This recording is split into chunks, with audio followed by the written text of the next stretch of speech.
Jeshi la Polisi Tanzania linapenda kuujulisha umma kuwa hali ya usalama nchini kwa ujumla inaendelea kuwa shwari kutokana na ushirikiano mkubwa linaoupata kutoka kwa wananchi pamoja na wadau wengine katika kubaini, kuzuia na kutanzua vitendo vya uhalifu.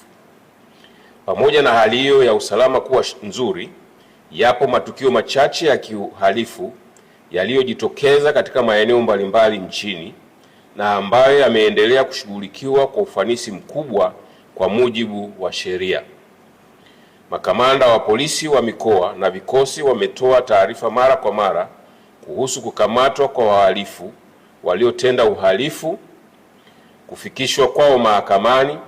na kwa baadhi yao kupatikana na hatia na kuhukumiwa kwa mujibu wa sheria. Katika siku za hivi karibuni kumekuwa na maswali kutoka kwa baadhi ya wananchi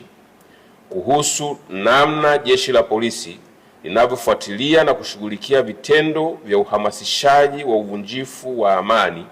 unaoonekana kufanywa na baadhi ya watu kupitia mitandao ya kijamii. Jeshi la Polisi linapenda kufahamisha umma kuwa linafuatilia kwa karibu sana shughuli zote za aina hiyo zinazofanywa na baadhi ya watu hao ambao awali walikuwa wakihamasishana kufanya maandamano nchini tarehe 7 Julai. Kutokana na ufuatiliaji unaofanywa na Jeshi la Polisi kwa saa 24 kupitia mifumo mbalimbali pamoja na kwenye mitandao ya kijamii, imebainika kuwa watu hao wameondoka kwenye ajenda ya kuhamasisha maandamano yasiyozingatia matakwa ya sheria na sasa wanahamasishana kufanya vitendo vya uhalifu. Miongoni mwa vitendo hivyo ni kuhamasisha kufunga barabara, uchomaji moto wa shule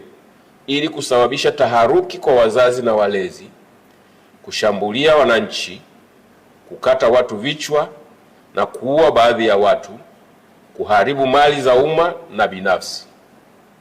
Watu hao pia wamediriki kwenda mbali zaidi kwa kuhamasishana kupitia majukwaa mbalimbali ya mitandao ya kijamii kuvamia askari wa vyombo vya ulinzi na usalama kwa lengo la kuwapora silaha ili kuzitumia kufanya uhalifu wanaopanga. Jeshi la Polisi linapenda kusisitiza kuwa uhamasishaji wa uhalifu huo wa kijinai unaofanywa chini ya kivuli wanachokiita haki ya kufanya maandamano ya amani haukubaliki kwa sababu ni kinyume na sheria za nchi, misingi ya utawala wa sheria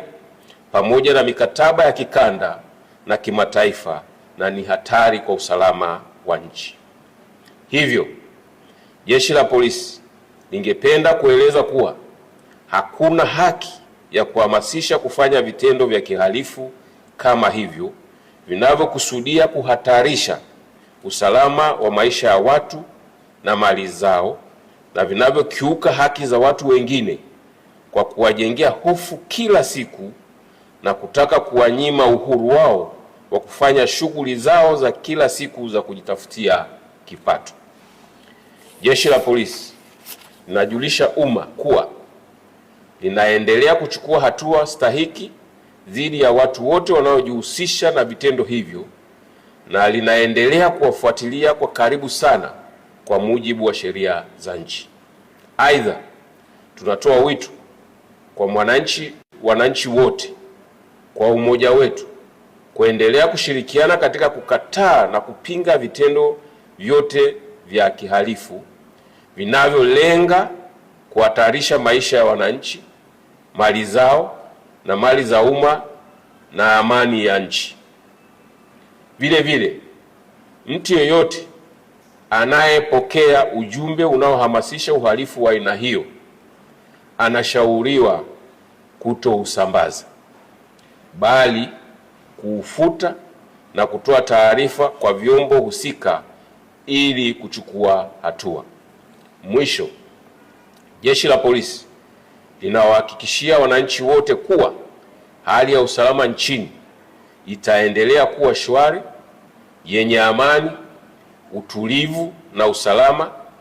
kwani vitaendelea kulindwa na kudumishwa kwa ushirikiano wa karibu sana kati ya Jeshi la Polisi